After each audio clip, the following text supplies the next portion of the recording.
మార్చేశాడు. దేవునికి స్తోత్రం కలుగును గాక. హల్లెలూయా. అందుకే ధైర్యము అనేది చాలా ముఖ్యం. ఎందుకు ఇంతమంది శత్రువులు ఉన్నారు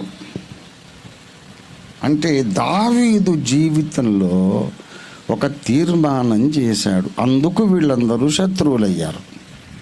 ఏంటో ఆ తీర్మానం చెబుతాడు, మీరు చూడండి దయచేసి. ఆ 108వ కీర్తనలో ఒక అద్భుతమైనటువంటి తీర్మానాన్ని దీర్ఘదర్శి దావీదు చెబుతున్నాడు. ఏమిటంటే 5-6 వచనాలు. దేవా, ఆకాశము కంటే అత్యున్నతుడవుగా నిన్ను కనబరచుకొనుము, నీ ప్రభావము సర్వభూమి మీద కనబడనిమ్ము. ఇది దావీదు జీవిత గురి, జీవిత ధ్యేయం. యేసయ్య ప్రభావము, ఆయన గొప్పతనము భూలోక ప్రజలందరూ తెలుసుకోవాలి. దేవునికి స్తోత్రం కలుగును గాక. హల్లెలూయా, హల్లెలూయా. మతం మార్చడం మన ఉద్దేశం కాదు. మతం మార్పిడి అని గోలెత్తిపోతున్నారు పనికి మాలినోళ్ళు.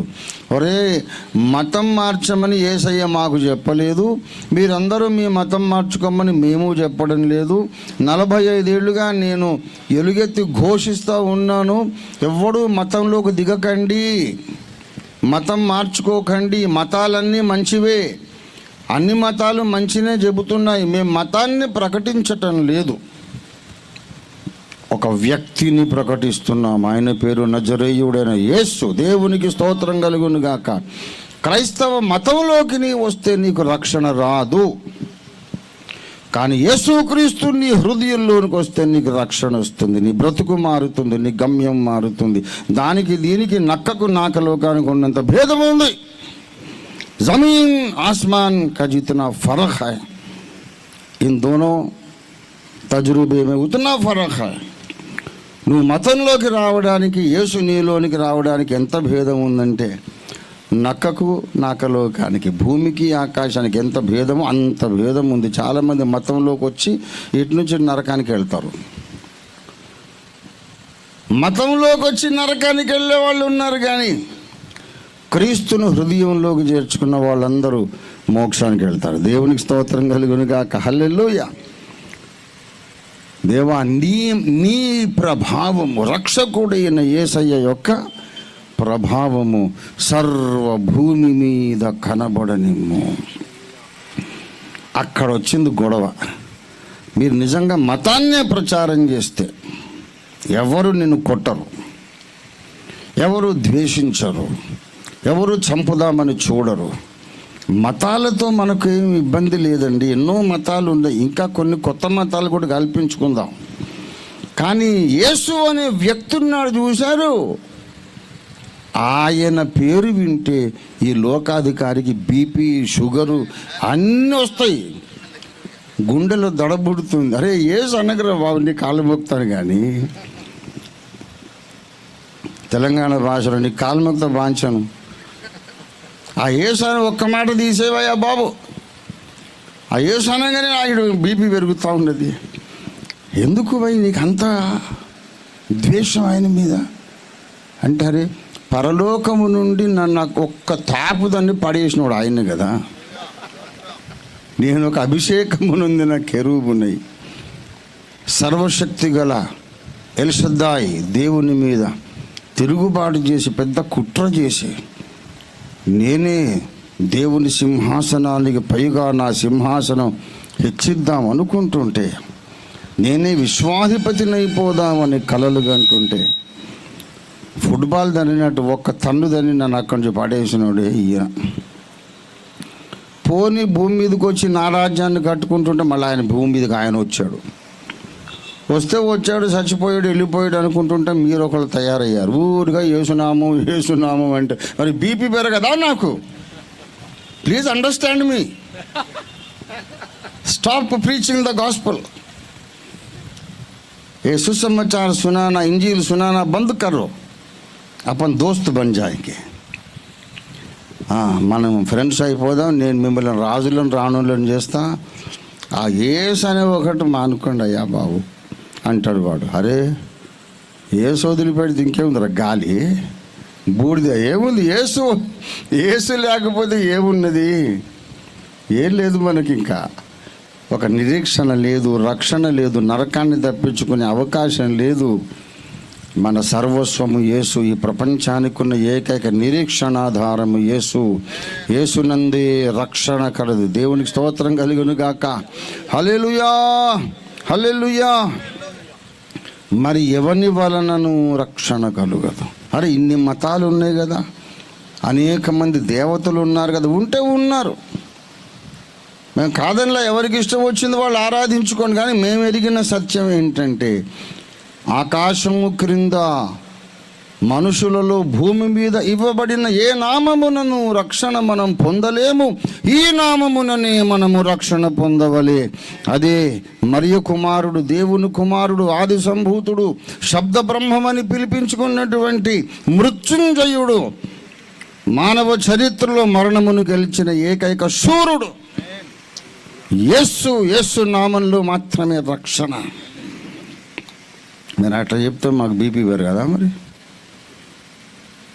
అందుకే ఎవరైతే యేసయ్య కొరకు కమిట్ అయినారో వాళ్ళని చంపడానికి మేము కమిట్ అవుతున్నాం అని తయారైంది. ఈ లోకంలో వెలుగుకు చీకటికి జరుగుతున్న పోరాటానికి, వెలుగుకు చీకటికి, సత్యానికి అసత్యానికి జరుగుతున్న యుద్ధానికి రణరంగమే విశ్వాసి జీవితం.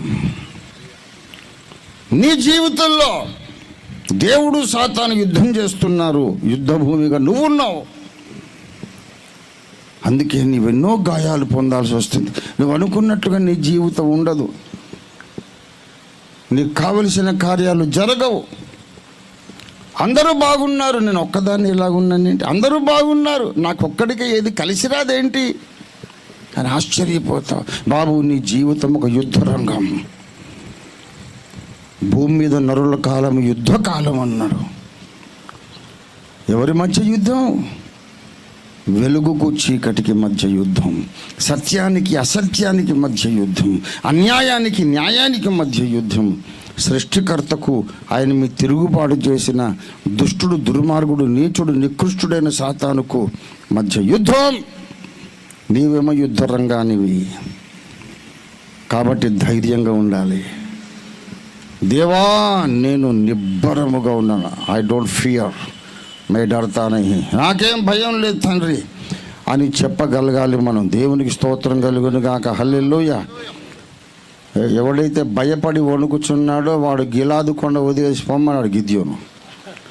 23,000 మంది వచ్చారు ముందు. మిద్యానీయులతో యుద్ధం చేయడానికి 23,000 మంది వచ్చారు.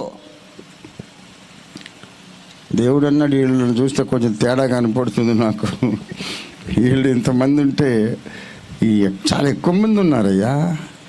సత్య సంబంధులు, దేవునికి ప్రతిష్ఠితులు, యథార్థవంతులు ఇంతమంది ఉండరే ఏంటి? మరి ఇంత ఎక్కువ మంది వచ్చేసారు. Something is wrong.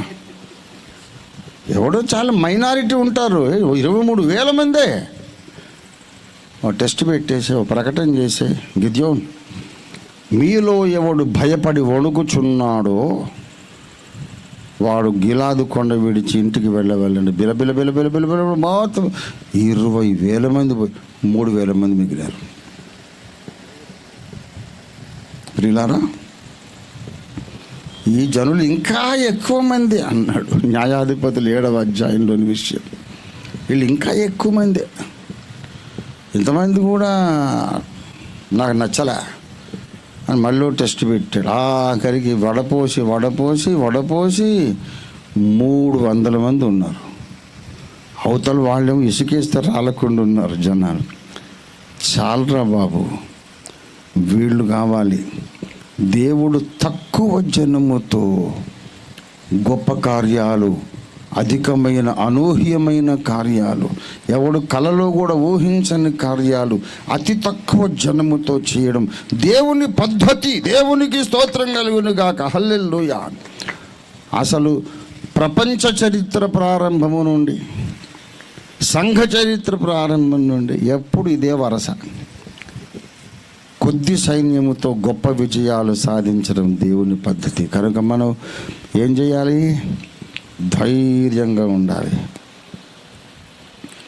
వేకువనే నేను స్తుతిగానము చేసేదను.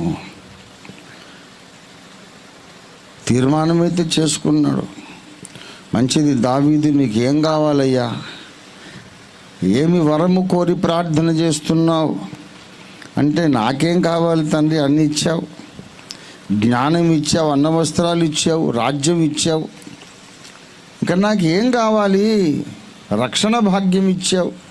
అడగడానికి ఏమున్నది తండ్రి? ఒక్కటే అడుగుతున్నా. భూమి మీద మనిషి అన్న ప్రతి ఒక్కడికి యేసు ఎంత గొప్ప దేవుడు అర్థం కావాలి. అందుకు నన్ను వాడుకోవాలి. దేవునికి స్తోత్రం కలుగును గాక. వాడు నమ్ముతాడు నమ్మడది వాడిష్టం, వాడి కర్మ.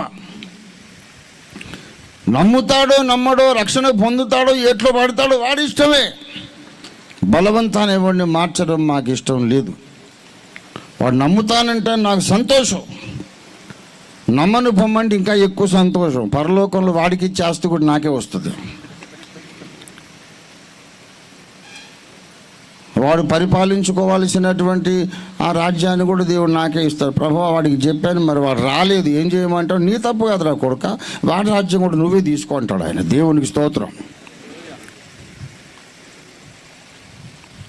ఎక్కువ మందిని రక్షిస్తే మాకు అమెరికా ఎక్కువ డబ్బులు ఇస్తారని పనికి మాలిన మాట్లాడుతున్నారు. అది కాదు సీను, రివర్సు. మేము ఎంతమందిని రక్షిస్తే మాకు పరలోకంలో ఎవరి రాజ్యం వాడు తీసుకుపోతే నాది నాకే ఉంటుంది. కాబట్టి నేను సువార్త చెప్తా, పర్ఫెక్ట్గా చెప్తాను, లాజికల్గా కన్విన్స్ అయ్యేటట్టు, కాదనడానికి వీలు లేకుండా చెప్తాను. చెప్పిన తర్వాత కొంపదీసి నమ్ముతాడా ఏంట్రా బాబు అని చూస్తుంటా. మెజారిటీ మనుషులు నమ్మను పో అని. అబ్బాబ్బా, thank you bye, thank you for not believing the gospel, thank you for going to hell. Go to hell, I will become more rich in heaven. मैं और भी ज़्यादा अमीर बनूंगा जन्नत में. దేవునికి స్తోత్రం, హల్లెలూయా. నిన్ను ఎక్కువ మందిని కన్వర్ట్ చేస్తే అమెరికా ఎందుకు పైసలు ఇస్తే? వాడికి పిచ్చోడా? వాడు పిచ్చి పట్టిందా? నువ్వు పిచ్చి పట్టి ఇలాంటిది క్రియేట్ చేసుకోవడం, ప్రచారం చేస్తున్నావు. ఎక్కువ మందిని కన్వర్ట్ చేస్తే మనిషికి 1,00,000 కొద్ది ఇస్తారట. ఎవరైనా చెప్పింది? బెవఖూఫ్. అట్లా ఎక్కువ మందిని రక్షణలోకి నడిపిస్తే, మతంలోకి దింపితే అమెరికా డబ్బులు ఇచ్చేదైతే 1,400 సంఘాలు కట్టిన. మరి నాకు ఎన్ని కోట్లు రావాలా? ఎక్కడ వచ్చినాయి? ఇంకా 2 కోట్ల అప్పు ఉంది. 45 ఏళ్ళు సేవ చేశాక నాకు ఇంకా సొంత ఇల్లే లేదు, సొంత కారే లేదు. అమెరికా కాదు డబ్బులు ఇచ్చేది. పరలోకానికి వెళ్ళిన తర్వాత రక్షకుడు బహుమానం ఇస్తాడు. నేను కన్వర్ట్ చేసినందుకు ఇయ్యడు బహుమానం. ఏ యాద్ రఖనా ఏ బాత్. కన్వర్ట్ చేసినందుకు ఇయ్యడు. నరకము నుండి కొందరిని రక్షించడానికి నీవు ప్రయాసపడ్డందుకు బహుమానం ఇస్తాడు. దేవునికి స్తోత్రం కలుగును గాక. సువార్త ప్రకటించినందుకు బహుమానం ఉంటుంది, రక్షించినందుకు కాదు. ఎందుకంటే రక్షించేవాడివి నువ్వు కాదు, యేసయ్య రక్షిస్తాడు. దేవునికి స్తోత్రం కలుగును గాక. సువార్త ప్రకటించేది మన పని, ఆయన చిత్తములో ఉన్నోళ్ళని రక్షించేది ఆయన పని. దేవునికి స్తోత్రం కలుగును గాక. నువ్వు ప్రయాసపడు, నీ బహుమానం ఎక్కడికి పోదు. నీ ద్వారా 1000 మంది రక్షణ పొందొచ్చు, లేకపోతే 3 రక్షణ పొందొచ్చు, పర్వాలేదు. నీ యాటిట్యూడ్ని బట్టి, నీ సమర్పణను బట్టి, నీ ప్రయాస బట్టి దేవుడు నీకు తప్పక బహుమానం ఇస్తాడు. ఆయన ద్వారా 10,000 మంది రక్షణ పొందారు. ఆయనకు గొప్ప ఇంతలా కిరీటం, వాని తలకాయ ఇంతే ఉంటుంది. దేవుడు ఇంత ఎక్కడ పెట్టుకుంటాడు? వాడు మూట కట్టుకొని సాకలి మూటలాగా వీపు మీద మోసుకుంటాడేంటి? ఒకటి ద్వారా 10 మంది రక్షణ పొందారు. పాపం వాడికి చిన్న కిరీటం అగ్గిపెట్టలాగా ఎక్కడ ముక్కు మీద పెట్టుకుంటాడు, నెత్తి మీద పెట్టుకుంటాడు. అసలు రక్షణ వీడు రక్షించేది ఏంటండి? మనిషి నిత్య జీవమునకు ముందుగా నిర్ణయింపబడిన వారే సువార్తను నమ్ముతారు, రక్షణ పొందుతారు. నిత్య జీవానికి ముందుగా దేవుడు నిర్ణయించి తన గ్రంథములో రాసి పెట్టని వారు నీవెంత ప్రయాసపడ్డా, ఎంత లాజికల్గా చెప్పినా వినరు, నమ్మరు. ఎవరు రక్షణ పొందాలో ముందే నిర్ణయించబడింది. ఇప్పుడు నువ్వు దాన్ని మార్చలేవు. నువ్వు మార్చగలిగితే దేవుడు తన బుక్ మార్చి రాసుకుంటూ ఉండాలి, ఆయనకు అదే పనిగా. అరే కొత్త బుక్ దగ్గర కొత్త లిస్ట్ రాద్దాం, వీడు కొత్త ప్రజలను మార్చేశారని రాత్రి మగళ్ళు ఆయన కొందరు దూతలను పెట్టి ఎప్పుడు పాత బుక్ అవతల వారే కొత్త బుక్ తీసుకురారని రాస్తూ ఉండాలి. అలాగ ఉండదు బాబు. ఆత్మలను రక్షించటం మనకు సాధ్యం కాదు, కానీ రక్షణ పొందే మార్గం వాళ్లకు చూపడమే మన పని. దేవుని చిత్తంలో వాడు ఉంటే, ఆ అదృష్టం ఉంటే వాడు నమ్ముతాడు, లేకపోతే పోయి అగ్నిగుండంలో పడతాడు. నీకెందుకు బాధ? నీ ధర్మము సువార్త చెప్పటం. వాడు మారకపోయినా మంచిదే, మారినా మంచి, అది వాడికి మంచిది. వాడు మారినా మారకపోయినా నీ బహుమానం నీకు దేవుడు ఇస్తాడు. కానీ మన సేవా పొలం ఏమిటంటే ఇండియా కాదు, సర్వభూమి మీద నీ ప్రభావము కనబడనిమ్ము. సర్వలోకానికి వెళ్ళాలి, సర్వ సృష్టికి సువార్త సత్యాన్ని మనం చాటించాలి. తర్వాత నమ్మిన వారు నడవాల్సిన సత్యబోధను కూడా వారికి తెలియజెప్పాలి. ఈ రెండు కార్యక్రమాలకు పూనుకున్నటువంటి ఆధునిక అంత్యకాలపు గిద్యోను దండు ఓఫిర్ మినిస్ట్రీస్ ఇంటర్నేషనల్. దేవునికి స్తోత్రం కలుగును గాక. మేము కొద్దిమందిమే, కానీ మేము మామూలు వాళ్ళం కాదు. కొద్దిమందిమే కానీ మేము శూర కార్యాలు చేస్తాం. దేవునికి స్తోత్రం కలుగును గాక. మా దగ్గర డబ్బు లేదు, మాకు చాలామందికి సొంతళ్ళు లేవు, అయినా మేము శూర కార్యాలు చేస్తాం. మాలో చాలామంది ఎక్కువ విద్యాధికులు కాదు, పెద్దగా చదువుకున్నోళ్ళు కాదు, అయినా శూర కార్యాలు చేస్తాం. ఎందుకు తెలుసా? దేవుని వలన, ఆఖరి వచనం చూడండి, దేవుని వలన మేము శూర కార్యాలు చేస్తాం. ఆ విశ్వాసంతో 45 సంవత్సరాలుగా పోరాడుతున్నాం. నేను సేవ మొదలుపెట్టిన మొదటి రోజు నా లాల్చీ జేబులో ₹1 బిళ్ళ ఉంది. లాల్చీ పైజామా ఇది విడిస్తే వేసుకోవడానికి ఇంకొకటే జత, అది వేసుకుంటే దీన్ని ఉతికేసుకోవాలా, మళ్ళీ ఉతికింది ఆరేసుకొని మళ్ళీ స్నానం చేసి ఇది వేసుకుంటే విడిచి మళ్ళీ దీన్ని ఉతికి ఆరేసుకొని సంచిలో పెట్టుకోవాలి. లో ఉడుపులైనా పైన వేసుకున్నవైనా 2 పెయిర్సే, ఓ బైబిలు, ఒక లుంగి అక్కడ పడుకోవడానికి, ఒక బైబిలు. ఎక్కడైనా పడుకుంటే యాకోబు పడుకున్నట్టు అదే దిండు నాకు. ఒకరోజు భోజనం చేస్తే 4 రోజులు 5 రోజులు 7 రోజులు మళ్ళీ అన్నం వెతుకుని నా కంటితో చూసింది లేదు. సైకిల్ మీద అడవులు తిరిగాం, గ్రామాలు తిరిగాం, పట్టణాలు తిరిగాం. అనేక చోట్ల సైకిల్ ఇరగొట్టారు, డోలకు పగలు కొట్టారు, హార్మోనియం పగలు కొట్టారు. కొట్టారు అని మళ్ళీ అవి రిపేర్ చేసుకొని మళ్ళీ వెళ్ళాం. చాలామంది నన్ను మొదట్లో నాతో ఉన్నోళ్ళు వదిలేసి వెళ్ళిపోయి, ఈ పిచ్చోడు నిద్రపోదామన్నాడు, పడుకుందాం భోంచేద్దామన్నాడు, వాడికి ఎప్పుడు జోష్ వస్తే అప్పుడు పద సైకిల్ ఎక్కమంటే, ఏందా బాబు మనుషులమ్మా మేము మెషిన్లమ్మా అని చెప్పి ఒకడొకడు మెల్లగా వెళ్ళిపోయారు. దేవుని బిడ్డలారా, 45 ఏళ్ల పోరాటం, ఒంటరి పోరాటం. చాలామంది నన్ను వదిలేశారు. ఎందుకంటే వీడు పెంతుకొస్తాడు, అన్య భాషలో మాట్లాడతాడని కొందరు వదిలేశారు. ముంచడం బాప్తిస్మమే రైట్ అంటాడని కొందరు వదిలేశారు. యేసే రక్షకుడని మనం చెప్పాలి, కానీ ఆ తర్వాత బాప్తిస్మాన్ని గూర్చి, పరిశుద్ధాత్మ గూర్చి మనం మాట్లాడవద్దు ఓఫీర్, అది తప్పు, అవన్నీ మనకు అవసరం లేదు. సిద్ధాంతం అనేది విభజిస్తుంది, నువ్వు అసలు సిద్ధాంతం మాట్లాడొద్దు అని చెప్పి కొందరు వెళ్ళిపోయారు. ఎవడుంటాడు ఉండండి, పోతే పోయి ఎట్లో పడండి, ఐ డోంట్ కేర్. నాకు 2 బాధ్యతలు దేవుడు అప్పగించాడు. సర్వలోకానికి ఏకైక రక్షకుడు ఎవరో చెప్పాలి, ఆ ఏకైక రక్షకుడిని అంగీకరించిన వాళ్ళు నమ్మవలసిన ఏకైక సత్యబోధ ఏదో కూడా నిరూపించాలి. ఈ 2 నా బాధ్యతలు. ఉంటే ఉండండి, పోతే పోయి ఎట్లో పడండి. ఆఖరికి ఒక్కడిని మిగిలి ₹1 బిళ్ళ మిగిలి, అయినా పర్వాలేదు. యేసయ్య ఉన్నాడు, చాలడా మనకు? నా దగ్గర లేకపోతే డబ్బు ఏముంది, మా నాన్న దగ్గర ఉంది, అవసరమైనప్పుడు ఇస్తాడు అని తిరుగుతుంటే పిచ్చోడు అన్నారు నన్ను. బతకడానికి నువ్వు నేర్చుకోలేదు బాబు, సేవ అంటే ఇట్లా కాదు, ఏదో ఒక అమెరికా సంస్థకు ఉత్తరం రాసుకో, కొన్ని డబ్బులు తెచ్చుకో, ఇల్లు కట్టుకో, కారు కొనుక్కో, ఆ మఠ సంఘం అంతేగాని నువ్వు ఇట్లా ఊరి మీద పడి ఎవడు వింటాడయ్యా నీ సువార్త? సిద్ధాంతం మాట్లాడితే ఎవరికి ఇష్టం ఉండదు, ఎవడు రాణిస్తాడు నిన్ను? నా మీద విష ప్రచారాలు చేశారు. దేవుడేమో మాట్లాడుతున్నాడు, 8 పుస్తకాలు రాయాలి, అవి ఇంగ్లీష్లోకి రావాలి, ప్రపంచానికి నువ్వు సత్యాన్ని తెలియజేయాలి. జేబులో ₹10 నమ్మాను. నన్ను కూడా మీరందరూ నమ్మారు. దేవుడు నాకు ఇలా చెప్పాడంటే, అవునా డాడీ, మేము నమ్ముతాం. దేవుడు నీకు చెప్పే ఉంటాడు, లేకుంటే నీకు ఇంత ధైర్యం ఎక్కడిది, ఇంత మొండి పట్టుదల ఏంటి? మాతో కూడా దేవుడు మాట్లాడుతున్నాడు, ఇది దేవుని చిత్తం. ఒక మాట చెప్తున్నాను ఇవాళ, యేసు తప్ప, శ్రద్ధగా వినండి, ఇది రికార్డ్ అవుతుంది, ఆన్లైన్ వెళ్ళిపోతుంది. యేసు తప్ప వేరొక రక్షణ మార్గము లేదని శాస్త్రీయ రుజువులతో,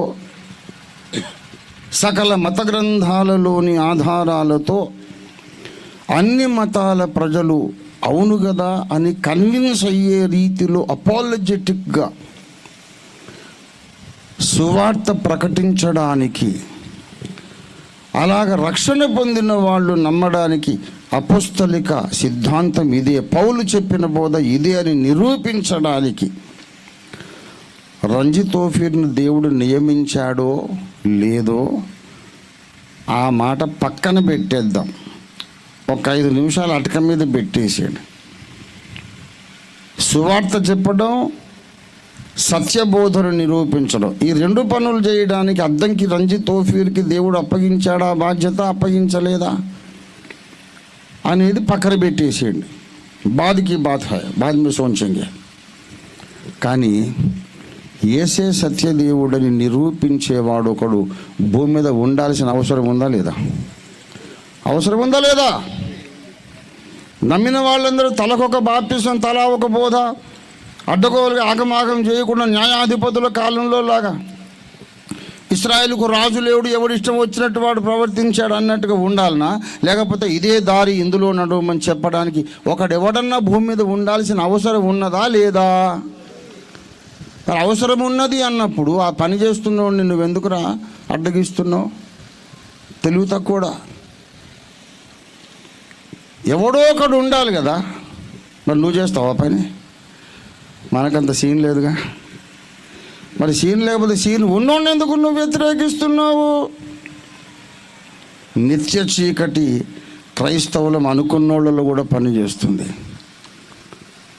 సువార్తను సమర్థవంతంగా చెప్పేవాడు ఒకడు కావాలి, రక్షణ పొందిన వాళ్లకు సత్యబోధను చూపించేవాడు ఒకడు కావాలి. అది నేనే అని అందరూ నమ్మాలని నేను చెప్పట్లేదు. ఆ పని నేను చేస్తున్నాను, చేయాలనే భారము కలిగింది, చేస్తున్నాను, కొంత ఫలించింది. నేను కాదేమో ఇంకొక మహాభక్తుడు వస్తే నేను కూడా వాడి కాళ్ళ దగ్గర కూర్చొని వాడికి సహకరిస్తాను.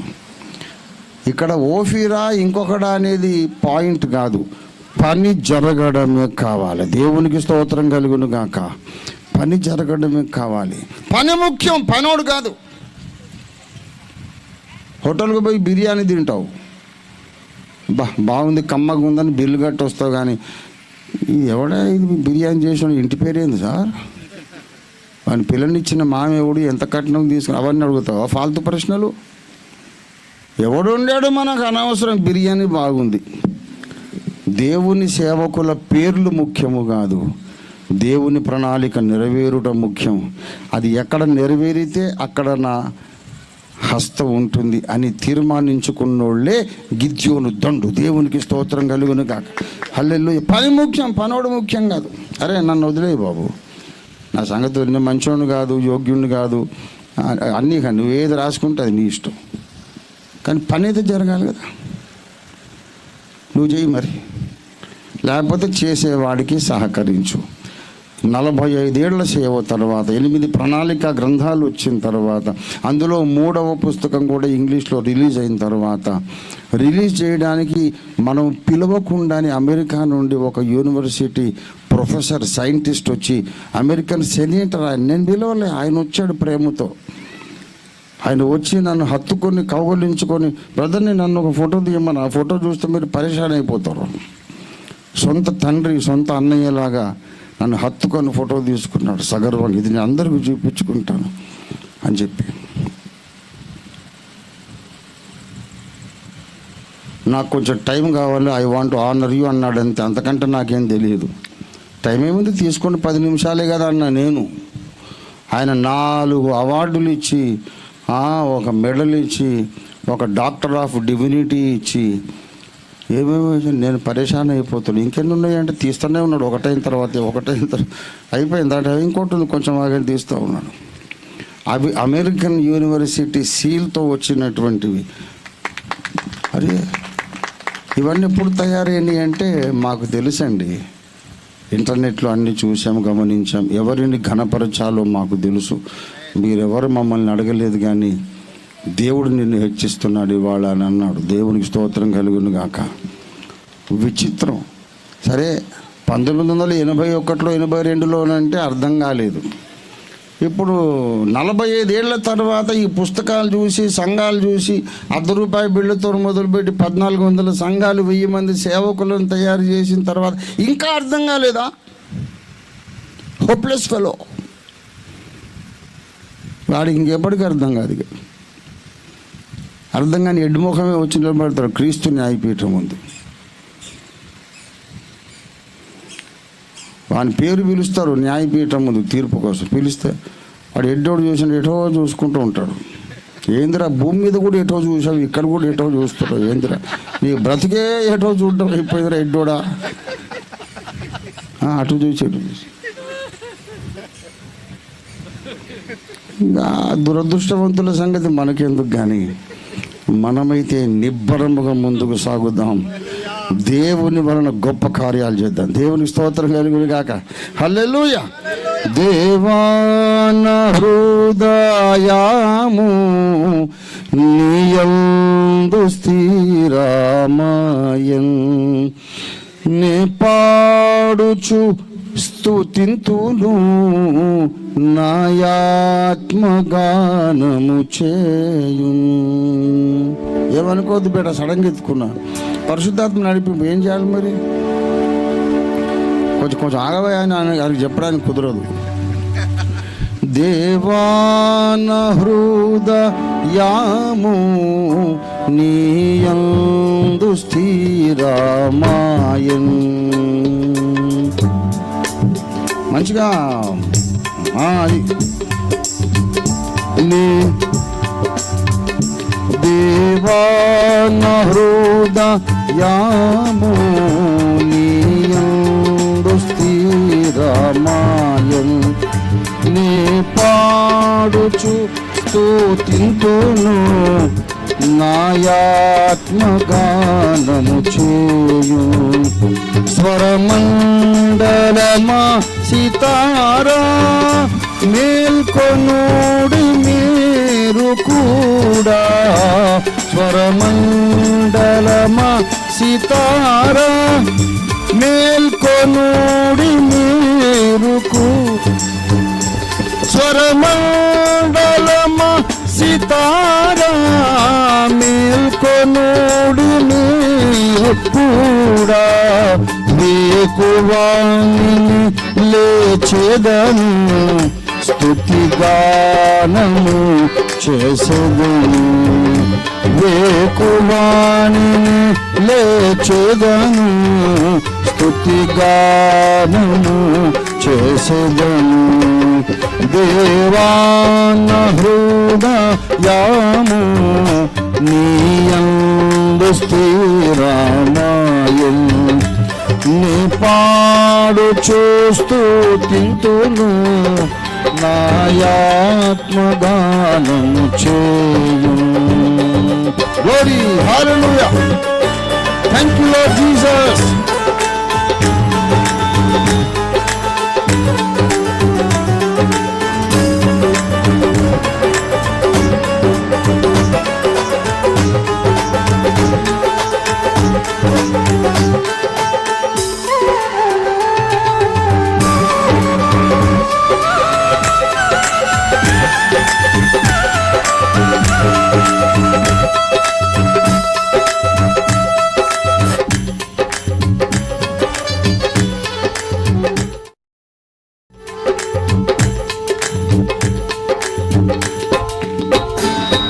ఆకాశము నా కంటే నీ కృపా మహోన్నతమైనది.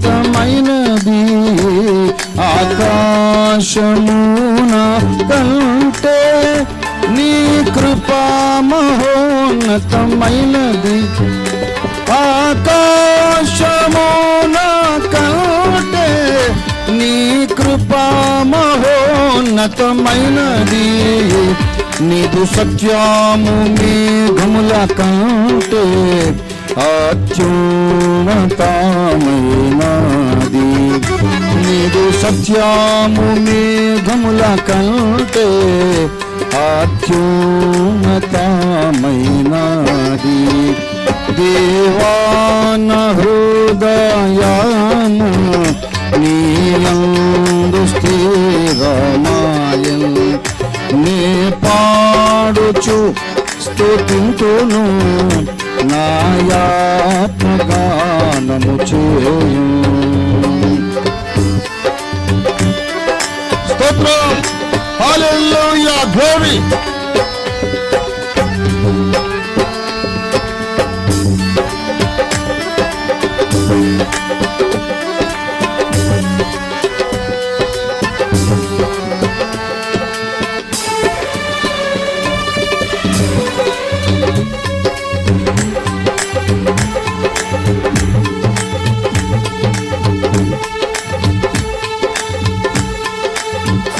దేవాని ఆకాశము కంటే మహోన్నతుడవు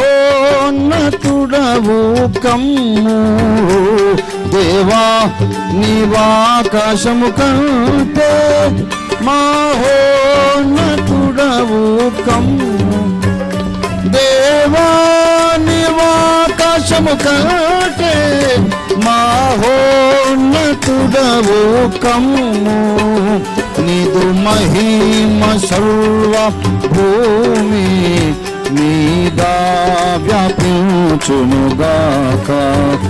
నీదు మహిమ సర్వ భూమి మీద వ్యాపించునుగాక.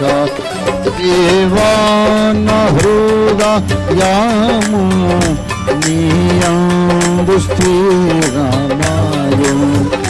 నీ పాడుచు స్తుతింతును నాయాత్మగానము చేయు.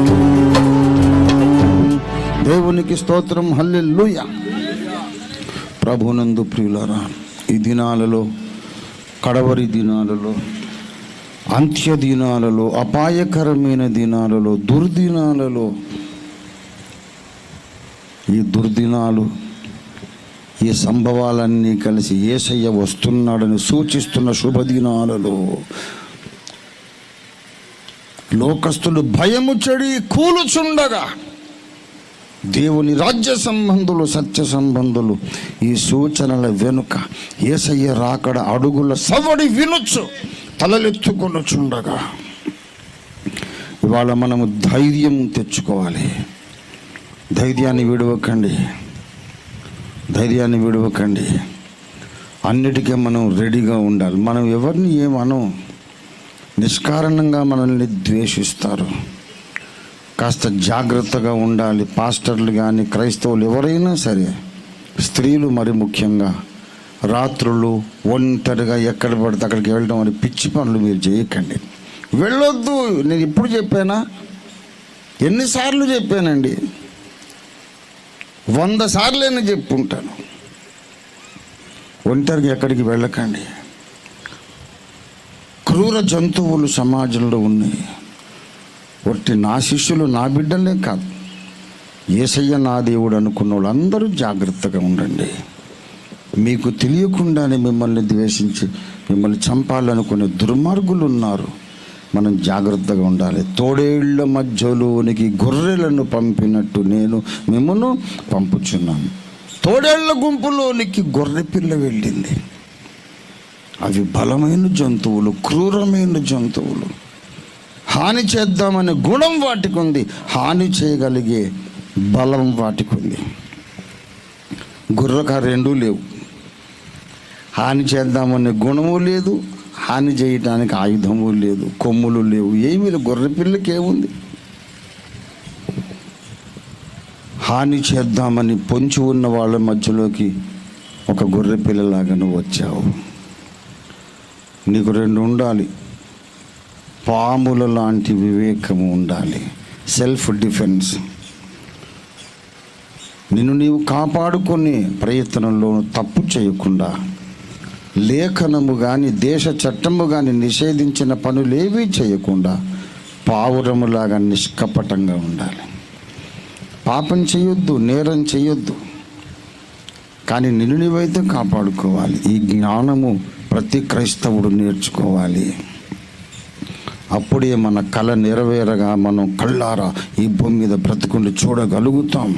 ఆయన ప్రభావము సర్వభూమి మీద కనబడగా అందరూ యేసే గొప్ప దేవుడని ఒప్పుకొనగా మన కళ్ళారా చూసి ఆనంద బాష్పాలు రాల్చి అప్పుడు ఎత్తపడదాం. దేవునికి స్తోత్రం కలుగును గాక. హల్లెలూయా, హల్లెలూయా. ప్రతివాని జీతము పట్టుకొని ప్రభు యేసు త్వరగా వచ్చుచుండే. ప్రతివాని జీతము పట్టుకొని ప్రభు యేసు త్వరగా వచ్చుచుండే.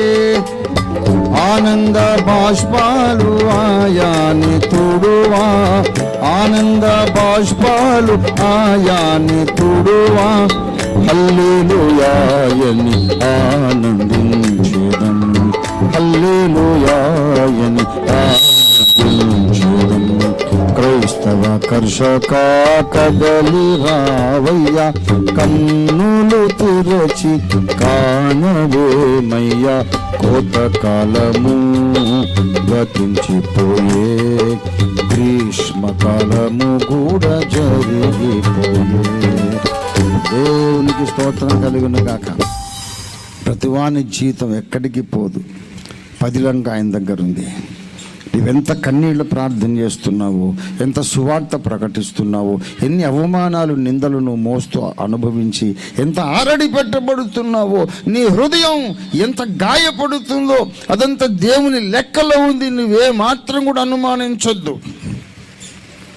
నీవే మర్చిపోయిన అవమానాలు, నీవే మర్చిపోయిన గాయాలు కూడా యేసయ్య లెక్క రాసుకొని నీకు రావలసిన బహుమానం తప్పక ఇస్తాడు. యేసు రెండవ రాకడలో ఇంకా ఎక్కువ సమయం ఉండదు. ఇంకా కొంచెము కాలం ఓపిక పట్టండి.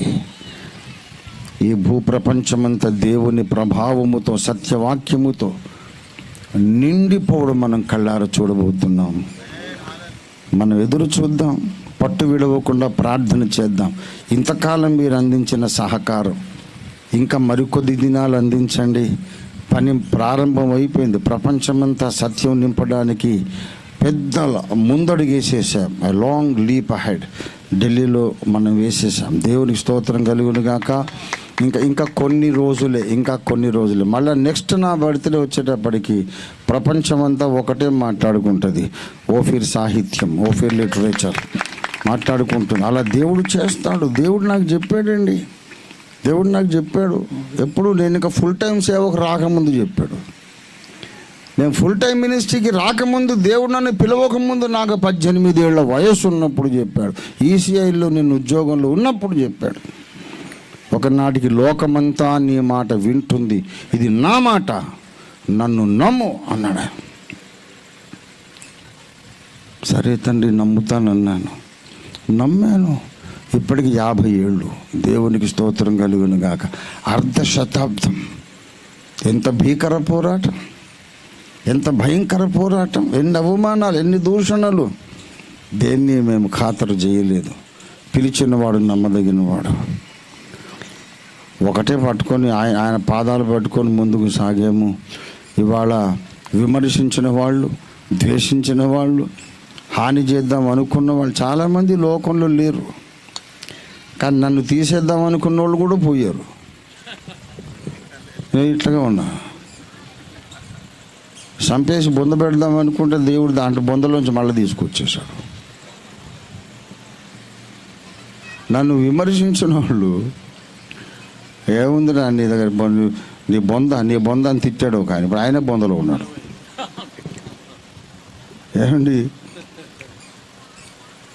నా దేవుడు నమ్మదగినవాడు. అందరూ బాగుండాలి, అందరూ సత్యాన్ని గ్రహించాలి. భూ ప్రజలందరూ యేసునాథుడు అనుగ్రహించే సకలాశీర్వాదాలు, రక్షణ, పరిశుద్ధాత్మ అభిషేకం, దేవుని సారూప్యం అందరూ పొందాలని మనసావాచ కాంక్షించేవాడిని నేను.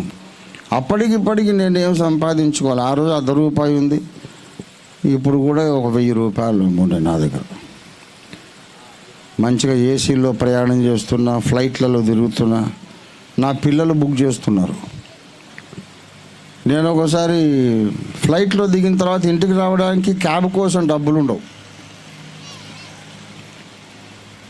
క్యాబ్ మాట్లాడుకొని ఇంటికి వచ్చి అప్పుడు ఎవరినైనా అడిగి డబ్బులు ఇస్తా.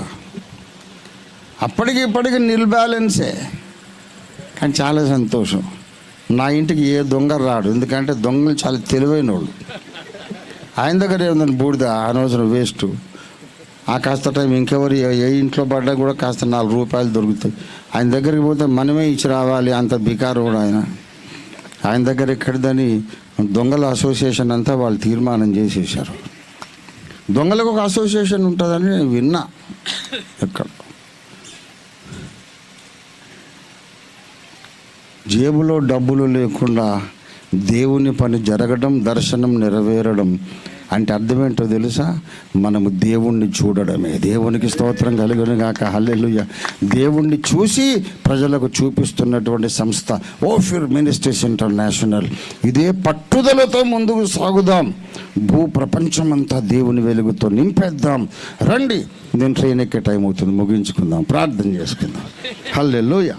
ప్రార్థన చేసుకుందాం. హల్లెలూయా, హల్లెలూయా. అందరం కూడా కళ్ళు మూసుకో, 2 చేతులు ఆకాశంతో పైకెత్తి ప్రభువును మనం స్తుతించి ఆరాధించుకుందాం.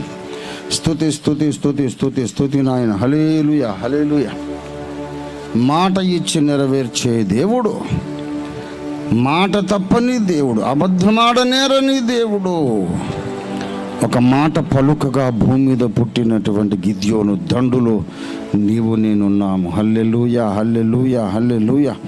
ఓ రాధరబ హూరరియాదరబర హుందల దిఖారదరబర హుంద బబరియాదరబర సిందరీదరూదరబర సిరీకరందరబరాసి ఓ రబర సందర దిఖారదరబర హుందలీబరాదరబ హూడదీబరాది కరూదరబరాసి కరందలరబరసి. గొప్ప దేవ, మార్పు చెందనివాడా, ఓ ఆత్మస్వరూపుడు అదృశ్యుడిగా మా మధ్యలో సంచారము చేయించు మాతో మాట్లాడిన గొప్ప దేవ, నీకు వందనాలు వందనాలు వందనాలు వందనాలు వందనాలు తండ్రి. మరొక్కసారి మేమందరము నీ దర్శన నెరవేర్పు కొరకు మమ్మను మేము పునరంకితం చేసుకుంటున్నాం, పునః ప్రతిష్ఠించుకుంటున్నామయ్యా. నీకు వందనాలు. మాకు రెండో కోరిక లేదు తండ్రి, రెండో కోరిక లేదయ్యా. నీ ప్రభావము సర్వభూమి మీద వ్యాపించాలి. ఓ హల్లెలూయా. షందరద బౌరియా హుదూరియా కరాదరాబరాసి. అన్ని దేశాల ప్రజలు నీవే రక్షకుడవని లాజికల్గా, తర్కబద్ధంగా ఒక్కసారైనా సువార్త వినాలి. అందుకు మమ్మల్ని వాడుకోండి తండ్రి. నీకు వందనాలు. అన్ని దేశాల ప్రజలకు వాళ్ళ భాషలో తర్కబద్ధంగా, హేతుబద్ధంగా నాయనా మేము సువార్త అందించటానికి మాలో ప్రతి ఒక్కరికి ఆరోగ్యముతో కూడిన దీర్ఘాయుష్నివ్వండి, ఐశ్వర్యంతో కూడిన దీర్ఘాయుష్నివ్వండి, పరిశుద్ధాత్మ అభిషేకంతో కూడిన దీర్ఘాయుష్నివ్వండి. పరిశుద్ధ తండ్రి, ఈ చక్కని సమావేశము కొరకు నీకు స్తోత్రం. ఏర్పాటు చేసిన మీ అభిషిక్త నిదాసురాలు సునీతమ్మను, సువార్తికురాలుగా అభిషేకించబడ్డ నీ కుమార్తె సునీతమ్మను మీరు ఆశీర్వదించండి. వారి తోడబుట్టిన వారిని, వారందరినీ, వారి బంధువులను, ఆత్మీయ బంధువులు అందరినీ ఆశీర్వదించండి. కుమార్తె సునీతమ్మ అనేక మంది తీతులు, తిమోతిలకు ఆత్మీయ తల్లిగా ఫలించుటకు సహాయం చేయండి. పరిశుద్ధ ప్రభువా, నీ వాక్యం నాలో మాలో ఫలింపజేయడం, మమ్మల్ని క్షేమంగా ముందుకు నడిపించండి. మీరే సర్వ మహిమ ఘనత పొందుకోనమని తండ్రి, కుమార, పరిశుద్ధాత్మ త్రియేక దేవుని ఏకనామమైన యేసు అనంత శక్తియుత దైవనామంలో స్తుతించి స్వతంత్రించుకొని ప్రార్థించుకుంటున్నాము తండ్రి. మన తండ్రి అయిన దేవుని ప్రేమ, సర్వ జగద్రక్షకుడైన యేసునాథుని అనంత కృప, పరిశుద్ధాత్మ దేవుని తోడి దివ్య మనోహర సహవాసం చేరివచ్చిన మనకందరకు, భూలోకమందున్న సకల భక్త కోటికి, సత్య సంబంధులందరికీ, యథార్థవంతులందరికీ సదాకాలము తోడై ఉండును గాక. ఆమేన్. యేసు రక్తమునకి అందరికీ వందనాలు.